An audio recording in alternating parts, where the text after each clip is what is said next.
Hey guys, this is Priyanka from Vallavar Vasikarvattam.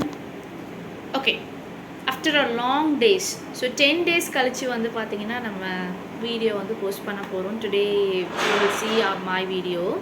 It's a question answer video. It will be very interesting and also it will be very useful to you for your PGTRB English. Actually PGTRB English நெருங்கிட்டே இருக்கும், 1 month தான் நமக்கு இடையில இருக்குது. So that's all. So நிறைய பேர் படிச்சுட்டே இருப்பீங்க, revision பண்ணிக்கிட்டே இருப்பீங்க, டெஸ்ட் எழுதி பார்த்துக்கிட்டே இருங்க. அவ்வளோதான், 1 month தான் இருக்குது. ஸோ கோ த்ரூ பண்ணிக்கிட்டே இருங்க, ரிவிஷன் பண்ணிக்கிட்டே இருங்க. ஓகே, ஸோ இந்த வீடியோவில் என்ன பார்க்க போகிறோம் அப்படின்னு வந்து பார்த்தீங்கன்னா 10 questions வந்து நம்ம டிஸ்கஷன் பண்ண போகிறோம். அதுவும் வந்து நமக்கு இந்த லிட்ரரி கிரிட்டிசிசம் டாபிக்ஸில் வந்து ஒரு 10 questions வந்து டிஸ்கஷன் பண்ண போகிறோம். சரி, let's see it. So first question. Which of the following best describes Aristotle's concept of hamartia? So hamartia, ஓகேங்களா? ஸோ ஹமாரிஷியா அப்படின்னா என்ன மாதிரியான கான்செப்ட் ஃபஸ்ட் பார்க்கலாம். So it is the answer a tragic flaw or error in judgement. So hamartia அப்படிங்கிறது வந்து பார்த்தீங்கன்னா it is a misunderstood as a moral flaw. So moral flaw வந்து miss understood பண்ணுற மாதிரி தான் இது வந்து ஹமாரிஷியா வந்து பேசப்படும். அரிஸ்டாட்டில் வந்து பார்த்தீங்கன்னா இந்த ஹமாரிஷியா வந்து எந்த மாதிரி சொல்லியிருப்பாங்கன்னா மிஸ்டேக் மாதிரியும், it is a mistake or error in judgement. So ஹீரோவோட டவுன்ஃபாலை பற்றி பேசுகிறதா வந்து ஹமாரிஷியா. ஸோ ஒரு ஹீரோவோட டவுன்ஃபாலை பற்றி பேசுகிறதா ஹமாரிஷியா. ஸோ ஒரு ஹீரோவோட மிஸ்டேக்ஸு, ஃப்ளாஸு, எரர்லாம் ஜட்ஜ் பண்ணிட்டு பேசுகிறதா ஹமாரிஷியா அப்படின்னு சொல்லியிருக்காங்க. ஸோ இது வந்து பார்த்திங்கன்னா எந்த டாப்பிக்கில் வரும்னா அரிஸ்டாட்டிலோட பொயட்டிக்ஸ். ஆக்சுவலி பொயட்டிக்ஸ் வந்து பார்த்தீங்கன்னா அரிஸ்டாட்டில் எப்போ எழுதியிருக்காருனா 335 BCEயில் வந்து இந்த ஒர்க் ஆக்சுவலி எழுதியிருக்காங்க. பொயட்டிக்ஸ் அப்படின்ற கான்செப்ட் எதை பற்றி இருக்குன்னா அரிஸ்டாட்டில் வந்து அனலைஸ் பண்ணி எழுதியிருப்பார். What is analysation means the principles of literary art, especially ட்ராஜடியை வந்து இதில் அனலைஸ் பண்ணி பேசியிருப்பார். ஸோ பொயட்டிக்ஸோட ஸ்ட்ரக்சர் வந்து பார்த்திங்கன்னா செவரல் டிவிஷன் ஆக்சுவலி இதில் கொடுத்துருக்காங்க. டெஃபினேஷன் ஆஃப் ட்ராஜடி சொல்லலாம், 6 எலிமெண்ட்ஸ் ஆஃப் ட்ராஜடி சொல்லலாம், types of plot, character and hamartia, catharsis, epic versus tragedy, unities, இது எல்லாமே வந்து பார்த்திங்கன்னா உங்களுக்கு முழுக்க இந்த பொயட்டிக்ஸில் வந்து அடங்கியிருக்கும் அப்படின்னு சொல்லலாம். ஃபஸ்ட்டு வந்து அரிஸ்டாட்டில் சொன்ன ட்ராஜடி அப்படின்னா என்ன அப்படின்னு வந்து பார்த்திங்கன்னா ட்ராஜடினாலே எல்லாத்துக்கும் தெரியும், சீரியஸு, ஆக்ஷனு, கம்ப்ளீட்டான விஷயம், மேக்னிடியூடான விஷயம், இது எல்லாமே வந்து பார்த்திங்கன்னா ட்ராஜடியில் வருது. And also through pity, fear எல்லாமே நம்ம கோ த்ரூ பண்ணி வருது. Actually that is a catharsis அப்படின்னு சொல்லுவோம். அந்த எமோஷன்ஸை வந்து கடந்து வருது. So catharsis is nothing but pity and ஃபியரை வந்து கடந்து வரதான் கெத்தாரிசிஸ். ஸோ இது எல்லாமே வந்து பார்த்தீங்கன்னா ட்ராஜடிக்குள்ளே அடங்கும் அப்படின்னு சொல்கிறாங்க. ஓகே, ட்ராஜடியில் மொத்தம் 6 எலிமெண்ட்ஸ் இருக்குது. So what is the 6 elements we can see go through it. So first plot. So பிளாட்டை வந்து மைத்தோஸ் அப்படின்னு சொல்லுவோம். ஸோ பிளாட்டுன்னா பார்த்தீங்கன்னா ஒரு இன்சிடெண்ட்டோட ஸ்ட்ரக்சரே வந்து பிளாட்டு தான், அடித்தளம். எப்படி நம்ம பில்டிங்கோட பேஸ்மெண்ட்டே ஆக்சுவலி பில்டிங்கோட பேஸ்மெண்ட் எனக்கு அடித்தளம் போட்டால் தான் நம்ம பில்லர் எல்லாமே கரெக்டாக நிற்கும். அதே மாதிரி தான் ஒரு ட்ராஜடியோட அடித்தளமே பிளாட் தான், mythos. It is a important element actually. Character வந்து எத்தோஸ், ETHOS எத்தோஸ்ன்னு சொல்லுவோம். ஸோ கேரக்டர் பற்றி பேசுகிறது, கேரக்டர் வந்து பார்த்தீங்கன்னா மாரல் அண்ட் சைக்கலாஜிக்கல் ட்ரைட்ஸை பற்றி பேசுகிறது கேரக்டர்ஸ். நெக்ஸ்ட்டு தாட்டு வந்து பார்த்திங்கன்னா டயனோயா அப்படின்னு சொல்லலாம். தாட் வந்து நம்ம எண்ணங்கள் பற்றி பேசுகிறது, தீமு, ஆர்கியூமெண்ட் பற்றி பேசுகிறது, ஐடியாஸை ரிவல் பண்ணி பேசுகிறது த்ரூ டைலாக்ஸ் மூலிமா வந்து பார்த்திங்கன்னா நம்ம ஐடியாஸை வந்து கான்வர்சேஷன் வந்து பண்ணுவோம். So that is a thought, dianoia. Diction and lexis. Diction வந்து பார்த்திங்கன்னா வேர்டை எக்ஸ்ப்ரெஸ் பண்ணுறது, ஓகேங்களா, அண்ட் ஸ்டைல் ஆஃப் ஸ்பீச்சை வந்து எக்ஸ்ப்ரெஸ் பண்ணி பேசுறது. So that is a diction. Next melody. So melody song. So melody பார்த்தீங்கன்னா மெலோஸ் அப்படின்னு சொல்லலாம். It is a musical element of the chorus. Spectacle. So spectacle வந்து பார்த்தீங்கன்னா ஆப்சிஸ்ன்னு சொல்லுவாங்க. It is a visual elements, scenery பற்றி பேசுறது, அட்லீஸ்ட் வந்து பார்த்தீங்கன்னா இம்பார்ட்டண்டான கான்செப்ட் பற்றி பேசுகிறதா வந்து ஸ்பெக்டாக்கிள் அப்படின்னு சொல்லலாம். ஓகே, ஸோ ஒரு சில கான்செப்ட் வந்து இதில் சொல்கிறேன். ஸோ பொயட்டிக்ஸில் வந்து ஒரு முக்கியமான ஒரு 3 விஷயம் ஆக்சுவலி இருக்குது. என்னென்னு பார்க்கலாம். ஃபஸ்ட்டு வந்து பெரிபேஷியா அப்படின்னா ரிவர்சல் ஆஃப் ஃபார்ச்சூன் அப்படின்னு சொல்லலாம். ரிவர்சல் ஆஃப் ஃபார்ச்சூன் அப்படின்னா வந்து பார்த்திங்கன்னா சூழ்நிலைகளை வந்து திடீர் வந்து பார்த்திங்கன்னா மாறுறது. ஒவ்வொரு சூழ்நிலை வந்து பார்த்திங்கன்னா திடீர் வந்து மாற்றம் உண்டாகும் பார்த்தீங்களா. அது நல்லதோ கெட்டதோ, ஆனால் திடீர்னு ஒரு மாற்றம். நல்லதும் நடக்கலாம் கெட்டதும் நடக்கலாம். ஒரு சூழ்நிலை மாறிச்சுன்னா நல்ல விஷயமும் நடக்கலாம் கெட்ட விஷயமும் நடக்கலாம். So that is a peripeteia. Next anagnorisis. Anagnorisis அப்படின்னா டிஸ்கவர் பண்ணுறது, ஓகேங்களா. அது புதுசாக வந்து உருவாக்குறது, நாலேஜை வந்து கொண்டு வர்றது, புது விதமான நாலேஜை வந்து கொண்டு வர்றது, அதுதான் வந்து anagnorisis. Next hamartia. So actually this is a question. Actually hamartia a tragic flaw or error in judgment. So hamartia அப்படிங்கிறது மாரல் ஃப்ளா வந்து சொல்கிறது கிடையாது, எரரை வந்து சுட்டி காட்டுறது. ஒரு ஹீரோ, ட்ராஜிக் ஹீரோட டவுன்ஃபாலே வந்து பார்த்திங்கன்னா எரரை சுற்றி காமிக்கிறது தான். ஒன்றும் ஒரு ஹீரோவோட குற்றத்தை கண்டுபிடிச்சி சொல்கிறது, அதுதான் வந்து ஹமாரிஷியா அப்படின்னு சொல்லலாம். It's okay. ஸோ நெக்ஸ்ட் வந்து பார்த்தீங்கன்னா கெத்தாரிசிஸ். ஸோ கெத்தாரிசிஸ் அப்படின்னா வந்து பார்த்தீங்கன்னா பிட்டி அண்ட் ஃபியர். ஒரு ட்ராஜடியில் பிட்டி அண்ட் ஃபியர் அந்த எமோஷன்ஸை வந்து கோ த்ரூ பண்ணுறதா வந்து பார்த்திங்கன்னா கெத்தாரிசிஸ் அப்படின்னு சொல்லலாம். அதுக்கப்புறம் வந்து பார்த்திங்கன்னா 3 யூனிட்ஸ். ஸோ 3 யூனிட்ஸ் வந்து நம்ம ஆல்ரெடி எல்லாருக்கும் தெரியும். டைமு, ஆக்ஷனு, பிளேஸு, ஓகேங்களா. ஸோ டைம் பற்றி பேசுகிறது, டைம் வந்து பார்த்திங்கன்னா ஒரு 24 ஹவர்ஸ் பற்றி பேசுகிறது. ஆக்ஷன், ஒரு மெயின் ஆக்ஷன், ஒரு பிளேயில் இருக்க மெயின் ஆக்ஷன் கான்சிக்வன்ஸ் பற்றி பேசுகிறது. அண்ட் ஆல்சோ வந்து பார்த்திங்கன்னா பிளேஸ், எந்த இடத்துல எந்த லொக்கேஷனில் வந்து ஆக்ஷன் நடக்குது அதை பற்றின கான்செப்ட் தான் இதில் வந்து கொடுத்துருப்பாங்க. So this is the concept of poetics. So இதிலே வந்து பார்த்தீங்கன்னா அரிஸ்டாட்டிலோட poetics ஃபுல் அண்ட் ஃபுல் அடங்கிடும். Second one, Ben Jonson was the most learned and judicious writer which any theatre ever had. Dryden praises Ben Jonson here for this. Actually is a very important question.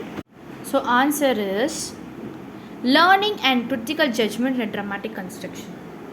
So இதில் Triton வந்து pen ஜான்சனை வந்து அதில் price பண்ணி சொல்லியிருப்பாங்க. So Triton வந்து ஜான்சனை வந்து என்ன மாதிரி ப்ரைஸ் பண்ணியிருப்பாங்கன்னா ரெஸ்பெக்ட் பண்ணியிருப்பாங்க, அவரோட ஸ்காலர்ஷிப் வந்து ரெஸ்பெக்ட் பண்ணி பேசியிருப்பாங்க. And attention to structure and ஜட்ஜ்மெண்ட்டை வந்து ரொம்ப உயர்த்தி வந்து பேசியிருப்பாங்க. அண்ட் ஆல்சோ ஷேக்ஸ்பியரையும் வந்து பார்த்திங்கன்னா அவர் மிகப்பெரிய ஒரு highest genius and is a natural genius அப்படின்னு சொல்லியிருப்பாங்க. ஜான்சனை வந்து பார்த்திங்கன்னா இதில் ஜுடிஷியஸ் ட்ரமாட்டிஸ்ட்னு சொல்லியிருப்பாங்க. So judicious is very good, நல்ல மிகப்பெரிய ஒரு ட்ரமாட்டிஸ்ட் அப்படின்னு சொல்லுவாங்க. அண்ட் ஷேக்ஸ்பியரும் வந்து பார்த்தீங்கன்னா இஸ் அ காம்ப்ரிஹென்சிவ், ஸோ விரிவாக எழுதுகிற ஒரு பர்சன் அப்படின்னு இதில் சொல்லியிருப்பாங்க. ஆக்சுவலி இந்த ஒர்க் வந்து பார்த்திங்கன்னா what is the work is an essay of dramatic poesy by John Dryden. So it is published in 1668. So what type of genre is literary criticism written as a dialogue. So dialogue வடிவத்தில் தான் இந்த work actually கொடுத்துருப்பாங்க. It is a prose form. So இந்த work வந்து பார்த்தீங்கன்னா first தியேட்டரில், so 1665 வந்து London தியேட்டரில் வந்து பார்த்திங்கன்னா இந்த ஒர்க் வந்து ரிட்டர்ன் பண்ணி ப்ளே பண்ணியிருக்காங்க. So it is published after the restoration of Charles II. So Charles IIயோட ரெஸ்டரேஷனுக்கு அப்புறம் இந்த ஒர்க் வந்து பப்ளிஷ் பண்ணியிருக்காங்க. இந்த ஒர்க்கோட பர்பஸே வந்து பார்த்திங்கன்னா defence of drama. So drama வந்து டிஃபென்ஸ் பண்ணி பேசுகிறது. So particularly English drama against classical and French criticism. So இந்த ஒர்க்கில் முழுக்க டயலாக் ஃபார்மேட்டில் தான் ஆக்சுவலி ஆத்தர் வந்து கொடுத்துருப்பாரு. அண்ட் ஆல்சோ வந்து இதோட வியூஸ் என்ன மாதிரி எக்ஸ்ப்ளோர் வியூஸ் வந்து கொடுத்துருப்பாங்கன்னா ancient versus modern, French versus English, rules versus natural genius, இல்லை ட்ரமாட்டிக் போய்ட்ரியோட கான்செப்டை தான் இதில் கொடுத்துருப்பாங்க. இதில் மொத்தம் 4 கேரக்டர்ஸ் ஆக்சுவலி கொடுத்துருப்பாங்க. கிரிட்டிக்ஸு, யூஜீனியஸு, லைசிடஸு, நியாண்டா. ஆக்சுவலி இந்த கிரைட்ஸ், ஸோ இந்த கிரைட்ஸ் வந்து பார்த்திங்கன்னா எதை ரெப்ரசென்ட் பண்ணியிருப்பாங்கன்னா கிளாசிக்கல் அண்ட்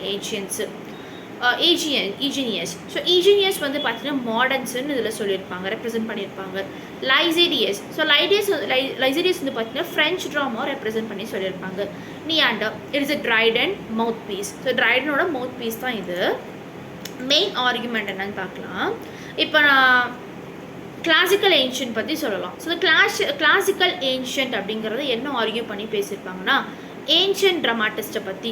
ஸோ யார் ancient dramatists? For example we can see Sophocles, யூரிபைட்ஸை வந்து சொல்லலாம். ஸோ அவங்க தான் வந்து ரொம்ப சுப்பீரியரான பர்சன்.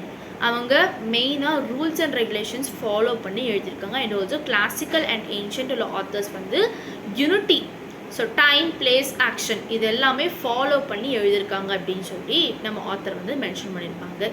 ஸோ செகண்ட் வந்து பார்த்திங்கன்னா யூஜினஸ். ஸோ நான் யூஜினஸ் ஆல்ரெடி சொன்னேன். மாடர்ன். ஸோ மாடர்ன் பற்றின கான்செப்ட் என்னன்னு சொல்லியிருக்காங்க, ஆர்குமெண்ட் பண்ணி பேசியிருக்காங்கன்னா, modern writers are superior. So modern ரைட்டர்ஸும் ரொம்ப superior. They have learned from the ancient and improved drama. So ancient drama, so ancient ஆத்தர்ஸை வந்து லேர்ன் பண்ணி தான் நம்ம மாடர்ன் ரைட்டர்ஸுமே இம்ப்ரூவ் பண்ணியிருக்காங்க அப்படின்னு சொல்லியிருக்காங்க. அப்புறம் வந்து லைசீரியஸ் வந்து பார்த்தீங்கன்னா it's a French drama. So French plays இது என்ன ஆர்கியூ பண்ணியிருப்பாங்கன்னா, French plays are best of the elegance. French plays வந்து they are best of the elegance, order and also classical யுனைட்ஸை வந்து ரெஸ்பெக்ட் பண்ணி கொடுப்பாங்க அப்படின்னு சொல்லியிருக்காங்க. அப்புறம் வந்து ட்ரைடனோட mouthpiece actually this is. So அது என்னன்னு பார்க்கலாம். இங்கிலீஷ் ட்ராமா தான் ரொம்ப பெஸ்ட்டானது. ஷேக்ஸ்பியரோ வந்து பார்த்தீங்கன்னா is the greatest dramatist and also he is mixing tragic and calming is more life like அப்படின்னு சொல்லி நம்ம ஆத்தர் ஆக்சுவலி இது சொல்லியிருப்பார். இதனால தான் வந்து பார்த்திங்கன்னா இதில் இம்பார்ட்டண்டான ஒரு விஷயம். அதுவும் இன்னொரு ஆர்குமெண்ட் ஆக்சுவலி போகும். Ancient versus modern, French drama versus English ட்ராமான்னு போகும். ஸோ ஏன்ஷியன் வெர்சஸ் மாடர்ன் வந்து பார்த்திங்கன்னா கிரைட்ஸும் ஈஜினிஸும் போகும். ஆக்சுவலி என்ன சொல்லியிருப்பாங்கன்னா, கிரைட்ஸ் டிஃபெண்ட் பண்ணி பேசியிருப்பாங்க என்னென்னா கிளாசிக்கல் ட்ராமா. ஸோ கிளாசிக்கல் ட்ராமாவுக்கு வந்து மாரல் யூனிட்டி எல்லாமே இருக்குது, டெக்கோரம் இருக்குது அப்படின்னு சொல்லியிருப்பாங்க. ஸ்ட்ரிக்டாக அதெல்லாம் கடைப்பிடிப்பாங்க அப்படின்னு. பட் மாடர்ன் ரைட்டர்ஸ் வந்து இவங்க என்ன சொல்லியிருப்பாங்கன்னா, நாங்கள் வந்து நிறைய வெரைட்டி, ஏன்ஷியன்ட்டோட நாங்கள் வெரைட்டி, கேரக்டர்ஸு, டெவலப்மெண்ட்டு, ரியாலிசம் பற்றி சொல்லுவோம் அப்படின்னு சொல்லியிருக்காங்க. அப்புறம் ஃப்ரெஞ்ச் ட்ராமாக்கும் இங்கிலீஷ் ட்ராமாக்கும் ஒரு வெர்சஸ். ஸோ ஃப்ரெஞ்ச் ட்ராமா வந்து பார்த்திங்கன்னா Lisideius, English drama Neander. This is the dramas Dryden actually, Neander is nothing but. So Lisideius வந்து பார்த்திங்கன்னா ஃப்ரெஞ்ச் ட்ராமா இதில் என்ன சொல்லியிருப்பாங்கன்னா, நாங்கள் வந்து என்ன சொல்கிறது, எங்களோட ட்ராமாஸ் வந்து பார்த்திங்கன்னா கார்லன் மாதிரியும் ரெசைன் மாதிரியும் இருக்கும். அண்ட் ஆல்சோ நாங்கள் த்ரீ யூனைட்ஸ், டைம், பிளேஸ், ஆக்ஷன் இது எல்லாமே ஃபாலோ பண்ணுவோம். வயலன்ஸை வந்து நாங்கள் அவாய்ட் பண்ணுவோம். எங்களோட ஜானர் வந்து பார்த்திங்கன்னா ரொம்ப பியூரிட்டியாகவே இருக்கும் அப்படின்னு சொல்லியிருப்பாங்க. அதுவே பார்த்தீங்கன்னா நியாண்டர். ஸோ நியாண்டர் வந்து பார்த்திங்கன்னா இங்கிலீஷ் ட்ராமா பற்றி எஸ்பெஷலி ஷேக்ஸ்பியர் பற்றி சொல்லியிருப்பாங்க. காமெடி ரொம்ப பிளெண்டிங்காக இருக்கும், ட்ராஜிக் காமெடி இருக்கும். So it is a very realistic human nature பற்றி கொடுத்துருப்பாங்க. Emotion, variety over rigid structure பற்றி கொடுத்துருப்பாங்க அப்படின்னு சொல்கிறாங்க. இதில் முக்கியமாக உள்ள கான்செப்டே வந்து பார்த்திங்கன்னா யூனிட்டிஸ் பற்றி பேசுகிறது தான். Time, place, action. ஆக்ஷன் அப்படிங்கிறது பார்த்திங்கன்னா உங்களுக்கு ஆல்ரெடி தெரியும். It is a main plot. ஆக்ஷனுங்கிறது main plot. Time and place பார்த்திங்கன்னா அது ரொம்ப ஒரு ஹெல்ப்ஃபுல்லான விஷயம். ஸோ டைம் அப்படிங்கிறது நேரத்தை பற்றியும், பிளேஸுங்கிறது லொக்கேஷன் பற்றியும் குறிக்கிறது தான். ஓகேங்களா, இதுதான் ரொம்ப இம்பார்ட்டண்டான ஒரு விஷயம் அப்படிங்கிறது சொல்லலாம். So third question, that willing suspicion of disbelief for the moment which constitutes poetic faith, what does Coleridge mean by this? Actually இது ரொம்ப இன்ட்ரெஸ்டிங்கான ஒரு question. Answer is, readers consciously agree to believe the unbelievable if it's internally consistent. Actually Coleridge வந்து பார்த்திங்கன்னா அவங்களோட ideas வந்து எப்படி introduce பண்ணியிருக்காரு அப்படின்னா, engaging with fiction of poetry. So fiction of poetry ரெண்டுமே என்கேஜபிளாக இருக்கணும் அப்படின்னு சொல்லியிருப்பாரு. Especially with supernatural elements வச்சு கொடுத்துருப்பாரு. ஸோ ரீடர்ஸ் வந்து பார்த்திங்கன்னா மோஸ்ட் ஆஃப் வந்து temporarily suspect disbelief. So actually readers வந்து பார்த்திங்கன்னா ரொம்ப டிஸ்பிலீஃபாக இருக்காங்க டெம்ப்ரரிலாக அப்படின்னு சொல்லியிருப்பாங்க. And provided the work maintains internal coherence and emotional truths. Work வந்து பார்த்திங்கன்னா நல்லபடியாக ப்ரொவைட் பண்ணணும் அண்ட் ஆல்சோ அவங்க எமோஷ்னலாக ட்ரூத்தாக வச்சு பேசணும் அப்படின்னு சொல்லியிருப்பாங்க. Okay, so the what is a work is Biographia Literaria by Coleridge, S.T. Coleridge. It is published in 1817. So genre பார்த்திங்கன்னா literary criticism and also philosophy. So இது ஃபோக்கஸ் வந்து பார்த்திங்கன்னா chapter 14 and chapter 17 actually. So chapter 14 வந்து first என்ன மாதிரி concept வந்து சொல்கிறாங்க அப்படின்னு சொல்லி பார்க்கலாம். கால்ரிட்ஜ் வந்து பார்த்திங்கன்னா கால்ரிட்ஜோட பொயட்டிக் தியரியே எதை பற்றி எக்ஸ்பிளைன் பண்ணியிருக்கோன்னா, collaboration with William Wordsworth actually. So lyrical பேலட்ஸில் வந்து பார்த்திங்கன்னா கால்ரிட்ஜும் வில்லியம் பேலட்ஸ் ரெண்டு பேருமே கொலாபரேட் பண்ணி தான் கொடுத்துருப்பாங்க இந்த 1798 ஆக்சுவலி. ஸோ இதில் முழுக்க வந்து பார்த்திங்கன்னா எதை பற்றி டிஸ்கஸ் பண்ணியிருப்பாங்க அப்படின்னா, பொயட்ரி பற்றி, குட் பொயட்ரி அண்ட் ஆல்சோ வந்து பார்த்திங்கன்னா ரைம் வேர்ஸை பற்றி ஃபுல்லாக அப்போஸ் பண்ணி இதில் ஆக்சுவலி கொடுத்துருப்பாங்க. இதுதான் ஆக்சுவலி இதோட மெயின் கண்டென்ட்டே. சாப்டர் 14 மெயின் கண்டென்ட்டே இதுதான். அண்ட் ஆல்சோ வந்து பார்த்தீங்கன்னா இதில் வந்து லிரிக்கல் பேலன்ஸோட டிவிஷன் லேபர் பற்றி கொடுத்துருப்பாங்க. என்னென்னா வேர்ட்ஸ்வர்த் வந்து எப்படி கொடுத்தாரு, கால்ரிட்ஜ் எப்படி கொடுத்தாருன்னு சொல்லி சொல்கிறாங்க. வேர்ட்ஸ்வர்த், கால்ரிட்ஜ் 2 பேருமே ரொமான்டிக் போயட்ஸ். ஆனால் அவங்களோட எண்ணங்கள் வேறு வேறையாக தான் இருக்கும். ஸோ வேர்ட்ஸ்வர்த் வந்து பார்த்திங்கன்னா எந்த மாதிரி சூஸ் பண்ணுவார் அப்படின்னா எவ்ரிடே லைஃப்பில் வந்து நல்லபடியாக சப்ஜெக்ட் கொடுக்கணும் அண்ட் ஆல்சோ எக்ஸ்ட்ராடினரியாக கொடுக்கணும். நம்ம ஆர்டினரியாக கொடுக்காம எக்ஸ்ட்ராடினரியாக எய்ம் பண்ணி ரீடர்ஸ்க்கு வந்து கொடுக்கணும் அவங்களோட பிளான். ஆக்சுவலி அதுவும் நேச்சர். ஸோ நேச்சர் இயற்கையாகவே நம்ம இருக்கணும், நாட் சூப்பர் நேச்சுரல் எலிமெண்ட் கலக்காமல் இயற்கையாகவே இருக்கணும் அப்படின்னு சொல்லி வேர்ட்ஸ்வர்த்தோட கான்செப்ட். ஆனால் கால்ரிட்ஜ் வந்து பார்த்தீங்கன்னா little bit different from Wordsworth. So he is full of took on supernatural elements actually. And also எக்ஸ்ட்ராடினரியாக கொடுத்தாலுமே பிலீவபிளாக கொடுக்கணும். என்னதான் நம்ம எக்ஸ்ட்ராடினரி கொடுத்தாலும் மக்களுக்கு பிலீவபிளாக கொடுக்கணும், ஹியூமன் இன்ட்ரெஸ்ட் அதில் இருக்கணும், உண்மைகள் இருக்கணும் அப்படின்னு சொல்லிட்டு நம்ம கால்ரிட்ஜோட கருத்து. ஸோ இதுதான் வேர்ட்ஸ்வர்த் கால்ரிட்ஜ்க்கும் இடையில கருத்து லிரிக்கல் பேலன்ஸ்லேயும் கொடுத்துருப்பாங்க. அண்ட் ஆல்சோ அவங்களோட உண்மைத்தன்மையை இப்படி தான். ஸோ இதில் அந்த கொஸ்டின் பார்த்தீங்கன்னா நான் ரீட் பண்ணியிருப்பேன், வில்லிங் சஸ்பென்ஷன் ஆஃப் டிஸ்பிலீஃப் அப்படின்னு சொல்லிட்டு. ஆக்சுவலி இதோட மீனிங் என்னென்னா ரீடர்ஸ் வந்து சஸ்பெண்ட் பண்ணுறாங்க, டிஸ்பிலீஃப் வந்து சஸ்பெண்ட் பண்ணுறாங்க. ஏன்னா வந்து பார்த்தீங்கன்னா டியூரேஷன் ஆஃப் ரீடிங். சப்போஸ் ரொம்ப ஸ்டோரி இழுத்துட்டு போச்சு அப்படின்னா ரீடர்ஸ் வந்து படிக்க மாட்டாங்க. அதுவே ஷார்ட் அண்ட் ஸ்வீட்டாக நம்ம கொடுத்தோம் அப்படின்னா ரீடர்ஸ் வந்து படிப்பாங்க, என்ஜாய் பண்ணுவாங்க. அண்ட் ஆல்சோ எஸ்பெஷலி வந்து பார்த்தீங்கன்னா super natural element fiction and also poetic drama கொடுத்தோம் அப்படின்னா மக்கள் வந்து சந்தோஷப்படுவாங்க அப்படின்னு சொல்கிறாங்க. அண்ட் ஆல்சோ பொயட்ரியோட ஃபங்க்ஷன் எப்படி கொடுத்துருக்காங்க அப்படின்னா ட்ரூ பொயட்ரியாக கொடுக்கணும், எமோஷன் அண்ட் தாட்டை பேலன்ஸ் பண்ணி கொடுக்கணும். பொயட்ரி அப்படிங்கிறது பார்த்திங்கன்னா not just about imitation. So imitation இதில் வந்து பார்த்திங்கன்னா அரிஸ்டாட்டில் வந்து சொல்லியிருப்பார். ஏன்னா அரிஸ்டாட்டில் தான் இமிட்டேஷன் அப்படின்ற வார்த்தையை வந்து சொல்லியிருப்பார். பொயட்ரி அப்படிங்கிறது இமிட்டேஷன் மட்டும் கிடையாது, லைஃப்பை வந்து ரீக்ரியேட் பண்ணி இமேஜினேஷன் பண்ணி கொடுக்கணும். ஓகேங்களா, இமேஜினேஷனாக லைஃப்பை ரீக்ரியேட் பண்ணி மக்களுக்கு வந்து கொடுக்கணும் அப்படின்னு சொல்லி சொல்லியிருப்பாங்க.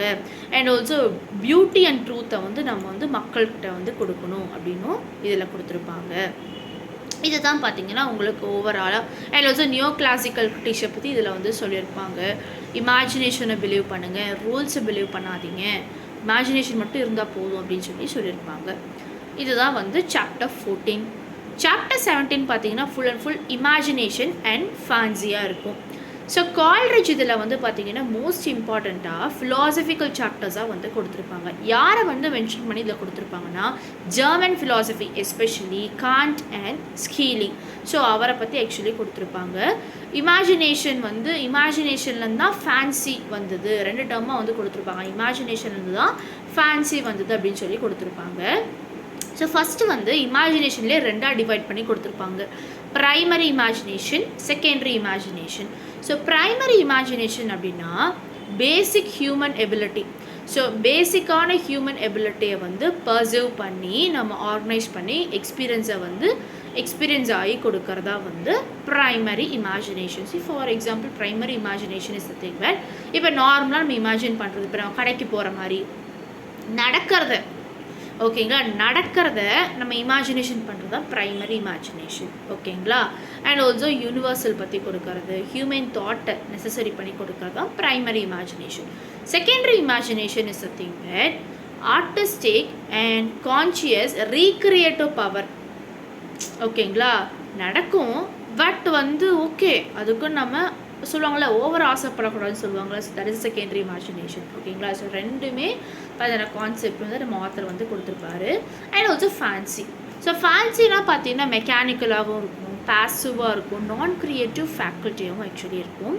இது வந்து இமேஜஸும் மெமரிஸும் கம்பைன் பண்ணி பேசியிருக்கும். இமேஜும் பிக்சர்ஸும் மெமரிஸும் நம்மளோட மெமரிஸும் கம்பேர் பண்ணி பேசியிருக்கோம். ஸோ இதில் with satire lesser poetry actually matter வந்து கொடுப்பாரு. ஸோ இதுதான் வந்து பார்த்திங்கன்னா இந்த கொஷினோட answer. So this is a brief actually. So next question வந்து பார்க்கலாம். அண்ட் ஆல்சோ இது கன்க்ளூஷன் வந்து பார்த்திங்கன்னா பொயட்ரி அப்படிங்கிறது இமிட்டேஷன் மட்டும் கிடையாது, imaginative creation of truth and எக்ஸ்பீரியன்ஸும் சொல்லியிருப்பாரு. ஸோ இமேஜினேஷன் தான் இதோட central theme. And also philosophical பிரின்சிபலும் இதோட central theme. So philosophy and poetry 2 blend பண்ணி தான் நம்ம ஆத்தர் கொடுத்துருப்பாரு. ஸோ வேர்ட்ஸ்வர்த் வந்து பார்த்திங்கன்னா அவரும் ஓரளவுக்கு இதில் ஒத்துழைச்சி கொடுத்துருப்பாங்க அப்படின்னு சொல்லியிருக்காங்க. So next question 4th one. Assertion reasoning. Assertion A. T.S. Eliot prized the metaphysical poets for their ability to unify intellectual and emotion in their poetry. Reason R. Eliot believed metaphysical poetry deliberately avoided emotion in favor of scholastic reasoning. Option A is true but R is false. So let's see it. First of all, we can see what is the work is actually. The Metaphysical Poets by T.S. Eliot. So it is published in 1921. So it is a landmark critical essay. So இது வந்து ஒரு landmark critical essay ன்னு சொல்லலாம். And also re-evaluated the poetry of John Donne and his contemporaries. So Eliot வந்து பார்த்தீங்கன்னா இது முழுக்க metaphysical poetry பற்றி சொல்லியிருப்பாரு. அவங்களோட intellectual depth, emotional complexity and fusion of thought and feeling பற்றி முழுக்க சொல்லியிருப்பாங்க. ஆக்சுவலி இதில் வந்து ஏ வந்து கரெக்டு, பட் ஆர் வந்து எதனால் ஃபால்ஸ்னா, டிஎஸ் எலியட் வந்து பார்த்தீங்கன்னா மெட்டாஃபிசிக்கல் போய்ட்ஸோட எபிலிட்டி பற்றி அண்ட் எமோஷன்ஸோட போய்ட்ரிஸ் பற்றி முழுக்க வந்து நல்ல விதமாக சொல்லியிருப்பாங்க. குட் திங்ஸ் மட்டும் தான் சொல்லியிருப்பாங்க.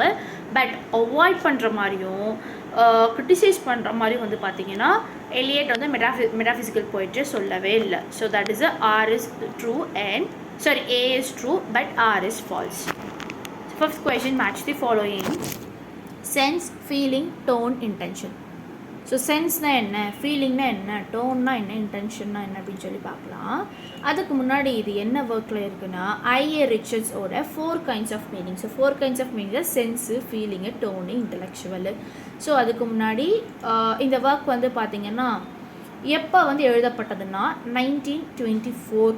ஓகேங்களா. The principles of literary criticism 1924 and practical criticism 1929. So I ரிச்சர்ட்ஸோட 4 kinds of meaning. ஸோ சென்ஸ்னால் என்ன first?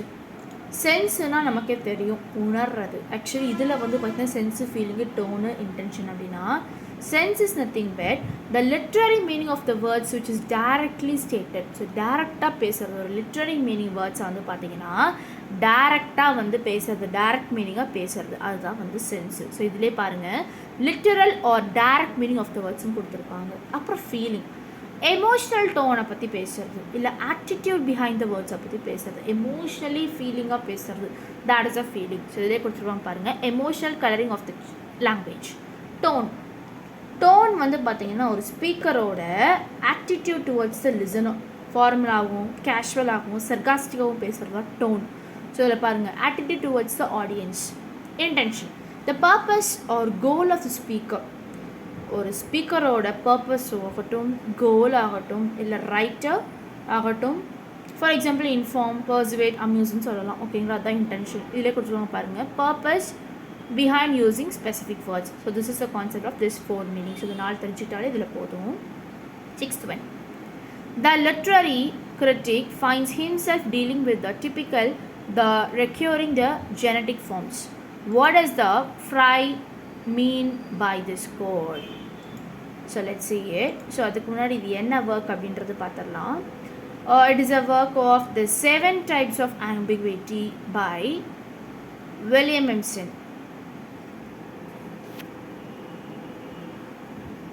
It is published in 1930. So இதோட லேண்ட்மார்க் ஆஃப் ஒர்க் வந்து பார்த்தீங்கன்னா லிட்ரரி கிரிட்டிசிசம் தான். ஸோ எதை அனலைஸ் பண்ணி பேசுவோம் அப்படின்னா ஆம்பிகுவிட்டி இன் லாங்குவேஜ் அனலைஸ் பண்ணி பேசுவோம். And also enhances the richness of poetry. So richness of poetry emphasise பண்ணி பேசுவோம். அண்ட் ஆல்சோ எம்சன் வந்து பார்த்தீங்கன்னா எதை ஐடென்டிஃபை பண்ணி சொல்லிப்பாங்க, 7 types of ambiguity. So 7 types of ambiguity அப்படின்றது ஃபஸ்ட்டு என்னன்றது பார்க்கலாம். So first one, 7 types of ambiguity. First one என்னென்னு வந்து பார்த்தீங்கன்னா simple metaphor. So simple metaphor. Second one, 2 or more meanings resolved into one. Third one, 2 apparently unconnected meanings given simultaneously. Fourth one, alternative meanings combined to make clear a complicated state of mind in the author. Fifth one, fortunate confusion. So confusion as when the author is discovering his idea in the fact of writing. Sixth one, what is said in contradictory or irrelevant and the reader is forced to invent interpretations. Seventh one, full contradiction marking a division in the author's mind. So this is the 7 types of ambiguity. So இது நான் ப்ரீஃபாக பார்க்கணுன்னா இன்னும் நமக்கு time actually எடுத்துரும். So அது நம்ம அதுக்கப்புறம் பார்க்கலாம். உங்களுக்கு அதோட ப்ரீஃப்னஸ் வேணும்னா காமெண்ட் பாக்ஸில் கமெண்ட் பண்ணுங்கள். ஓகே, ஸோ ஃப்ரையர் இது என்ன மீன் பண்ணியிருப்பார்? Literary critic finds himself dealing with the typical the recurring the genetic forms. So Frye என்ன சொல்லியிருப்பார்னா, literature is shaped by recurring patterns and genres. So Frye என்ன argue பண்ணி இதில் பேசியிருப்பாங்கன்னா, லிட்ரேச்சர் அப்படிங்கிறது is not isolated. Actually isolate பண்ண விஷயம் இல்லை, இட் ரீசைக்கிள் பண்ணிக்கிட்டே இருக்கும். ஃபெமிலியர் ஃபார்ம்ஸாகவும் அண்ட் ஆர்கிடைப்ஸாகவும் பார்த்தீங்கன்னா, லைக் த ஹீரோ இல்லை ஜேர்னி இல்லை சீசனல் சைக்கிள். ஓகேங்க, எப்படி சம்மர், வின்டர், ஆட்டம், ஸ்ப்ரிங் எப்படி சீசனாக வருது, அதே மாதிரி தான் லிட்ரேச்சர் வந்து பார்த்திங்கன்னா அப்படியே வந்து சைக்கிளேட் ஆகிட்டே தான் இருக்கும், ஐசோலேட் அப்படியே நின்று போகாது அப்படின்னு சொல்லி சொல்கிறாங்க.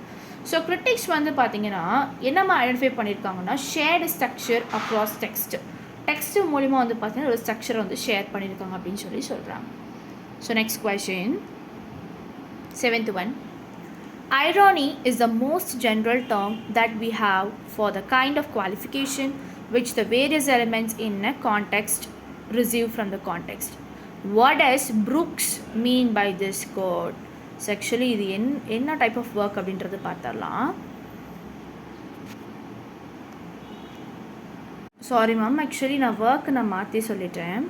த ஆர்கிடைப்ஸ் ஆஃப் லிட்ரேச்சர், ஸோ அந்த ஒர்க் மட்டும் கொஞ்சம் நான் மாற்றி சொல்லிட்டேன். The archetypes of literature by Northrop Frye. So it is published in 1951. So இதோட ஜானர் வந்து பார்த்தீங்கன்னா literary criticism, structuralism, archetypal criticism. Actually நான் அது கொஞ்சம் மாற்றி சொல்லிட்டேன், கொஞ்சம் வந்து அது சேஞ்ச் பண்ணிக்கோங்க, erase பண்ணிக்கோங்க. Actually that is wrong. So அந்த 7 types ஆஃப் ambiguity வராது. The archetypes of literature by Northrop Frye தான் correct. Okay, so next question. So 7th one. So Brooks என்ன மாதிரி கோட் அப்படின்னு சொல்லியிருக்காரு அப்படின்னு சொல்லி பார்க்கலாம். Let's say it. அதுக்கு முன்னாடி இது என்ன ஒர்க்குனா, irony as a principle of structure by Cleanth Brook. So it is published in 1949. So it is what is the moment is new criticism. So Brooks வந்து பார்த்தீங்கன்னா எதை ஆர்கியூ பண்ணி பேசியிருப்பார்னா, ஐரானி, பேரடாக்ஸு அண்ட் ஆம்பிகுவிட்டி பற்றி பேசியிருப்பாங்க. அண்ட் ஆல்சோ ஒரு stylistic, so எதை not stylistic, எது stylistic பண்ணி பேசலை அப்படின்னா, structural principles in poetry and literature பற்றி பேசலை. சென்ட்ரலாக வந்து பார்த்தீங்கன்னா அவரோட வே ஆஃப் மீனிங் ஸ்ட்ரக்சரலைஸ் பண்ணி பேசியிருக்கு. ஓகே, ஸோ இந்த கொஷனில் வந்து இதை பற்றி சொல்லியிருக்காங்க. What is the answer is, meaning in literature is shaped by the interplay of its parts. So Brooks வந்து பார்த்தீங்கன்னா ஐரானி பற்றி ஆர்கியூ பண்ணி பேசியிருப்பார். நான் ஆல்ரெடி சொன்னேன். Emerges from the interaction to text elements. So text எலிமெண்ட்ஸ்னால் டோனு, டிக்ஷனு, ஸ்ட்ரக்சர் இது எல்லாமே இன்ட்ராக்ஷன் பண்ணி பேசியிருப்பார். ஐரானியை ஆர்கியூ பண்ணி பேசியிருப்பார். And that no single part can be interpreted in isolation. So எதுவுமே வந்து ஐசோலேட் பண்ணி வச்சிருக்கக்கூடாது. எந்த பார்ட்டுமே டோனும், டிக்ஷன், ஸ்ட்ரக்சர் எதுவுமே நம்ம ஐசோலேட் பண்ணி வச்சுருக்கவே கூடாதுன்னு சொல்லியிருக்காங்க. ஸோ எல்லாத்துக்குமே ஒரு மீனிங் இருக்குது. And also it is a making irony a structural principle, not a mere device. எதுவுமே நம்ம தனிமையாக வச்சுருக்கக்கூடாது, எல்லாமே இயங்க வச்சுக்கிட்டே இருக்கணும். டோன் ஆகட்டும், டிக்ஷன் ஆகட்டும், ஸ்ட்ரக்சர் ஆகட்டும், எது இருந்தாலும் இயக்கத்திலே வச்சுருக்கணும் அப்படின்னு சொல்லி நம்ம ஆத்தர் சொல்லியிருக்காரு. 8th one. Poetry is not the statement of a doctrine but the presentation of an experience. How does this idea relate to Tale's concept of tension? Actually இது ரொம்ப இம்பார்ட்டண்டான கொஷின். ஸோ இதோட ஒர்க் வந்து பார்த்தீங்கன்னா tension in poetry. So tension in poetry by Allen Taylor, published in 1938. So focus வந்து பார்த்தீங்கன்னா tension அப்படின்னா இது என்ன, ஆல்ரெடி நம்ம டென்ஷனை நினைப்போம், டென்ஷனாக இருக்கிறது, கோவப்படுறது, கத்துறது. ஆக்சுவலி அதோட டென்ஷன் இது கிடையாது. It is a integration of abstract logical பற்றி இன்டகிரேட் பண்ணுறது, கான்க்ரீட். ஸோ கான்க்ரீட்னா எமோஷ்னலு, இமேஜினிஸ்டிக்கை பற்றி பேசுகிறது தான் வந்து பார்த்திங்கன்னா டென்ஷன் அப்படின்னு சொல்கிறாங்க. And also creating unity and மீனிங்கை பற்றி தான் பேசுறது.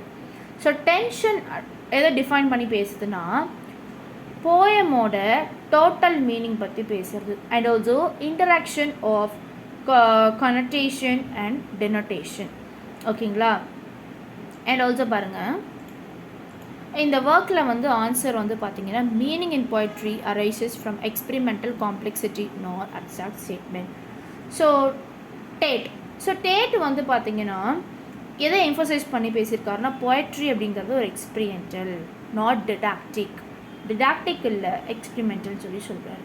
ஸோ இவர் ஒரு விஷயத்தை கிரிட்டிசைஸ் பண்ணி சொல்கிறார் என்னென்னா, merely express ideas without grounding them in concrete imagery or emotional resonance. அதை நம்ம எக்ஸ்ப்ளோர் பண்ணணும், எக்ஸ்ப்ரெஸ் பண்ணணும், ஐடியாஸை எக்ஸ்ப்ரெஸ் பண்ணணும். அப்படியே வந்து வச்சுட்டு நம்ம உட்காந்துக்கிட்டே இருக்கக்கூடாது, நம்ம இமேஜினேஷன் பண்ணிக்கிட்டோ இல்லை எமோஷனல் ரீதியாக உட்காந்துக்கிட்டே இருக்கக்கூடாது. ஃபஸ்ட்டு ஒரு விஷயம்னா எக்ஸ்போஸ் பண்ணி காட்டணும் அப்படின்னு சொல்கிறாரு. அதுதான் ஒரு எசென்ஷியல் ஃபார் பில்டிங் டென்ஷன் அப்படின்னு சொல்கிறாங்க. 9th one, assertion reasoning. Elaine Showalter argues that feminist criticism must move beyond male literary models. Reason are, male literary frameworks cannot fully account for the female literary experience. Answer is, both A and R are true, but R is the correct explanation of A. So actually, what is the work? First we can see Towards a Feminist Poetics by Elaine Showalter. இதோட மெயின் ஐடியாவே வந்து பார்த்திங்கன்னா Showalter வந்து propose பண்ணி பேசியிருப்பாங்க. என்னென்னா development of distinct feminist literary தியரியை வந்து பற்றி ப்ரொப்போஸ் பண்ணி பேசியிருப்பாங்க. And also feminist critic, women as writer and gynocriticism, women as ரைட்டரை வந்து டிஸ்டிங்விஷ் பண்ணி பேசியிருப்பாங்க. 2 டிஸ்டிங்விஷன் இருக்குங்க ma'am, women as reader, women as writer. Women as ரீடரை வந்து ஃபெமினிஸ்ட் கிரிட்டிக்னு சொல்லியிருப்பாங்க, விமன் ஆஸ் ரைட்டர் வந்து கைனோ கிரிட்டிசிசம் சொல்லியிருப்பாங்க. So she calls for feminist frameworks and also do not rely on male dominant traditions. Male dominant traditions வந்து எந்த ரிப்ளனேஷன் நம்ம Elaine கொடுத்துருக்கவே மாட்டாங்க, Elaine Showalter. Okay, so A and R are true. So ரெண்டுமே வந்து true தான். ஏன்னா வந்து பார்த்தீங்கன்னா ஷோவால்டா வந்து கிரிட்டிக் பண்ணி பேசியிருப்பாங்க. Female criticism that merely reinterprets women within patriarchal framework. So patriarchal ஃப்ரேம்வொர்க்குள்ள ஃபீமேல்ஸ் வந்து வரணும். ஃபார் எக்ஸாம்பிள் ஃப்ரையோடியன் இல்லை மார்க்சிஸ்ட் தியரின்னு சொல்லலாம். ஓகேங்களா? ஃபீமேல் வந்து எழுதணும், ரைட்டிங்ஸ் இருக்கணும், விமென் ரைட்டிங் கண்டிப்பாக இருக்கணும். Gynocriticism, we need gynocriticism which arises for women's own experience. நம்ம கைனோ கிரிட்டிசிசம் இருந்தால் தான் விமெனோட ஓன் எக்ஸ்பீரியன்ஸை ரைஸ் பண்ண முடியும். அண்ட் ஆல்சோ மேல் கிரிட்டிக்கல் பேரடிம்ஸை வந்து அவாய்ட் பண்ணலாம். ஃபீமேல்ஸ்க்குன்னு ஒரு ஸ்கில்ஸ் வேணும், ஃபீமேல்ஸ்க்குன்னு ஒரு ரைட்டிங்ஸ் வேணும். அப்போ தான் மேல் ரைட்டிங்ஸை வந்து அவாய்ட் பண்ணி நம்மளோட ஃபீமேலோட ரைட்டிங்ஸை எக்ஸ்போஸ் பண்ணலாம் அப்படின்னு சொல்லியிருப்பாங்க. 10th one, match it. Simone de Beauvoir, one is not born but rather becomes a woman. The other, patriarchy, existentialism, immanence, transcendence, myth of women. Actually இந்த ஒர்க்கெல்லாம் இதுலேருந்து வருது அப்படின்னு பார்க்கலாம். The Second Sex by Simone de Beauvoir. So it is published in 1949. Central theme வந்து பார்த்தீங்கன்னா ஒரே code தான். One is not born but rather becomes a woman.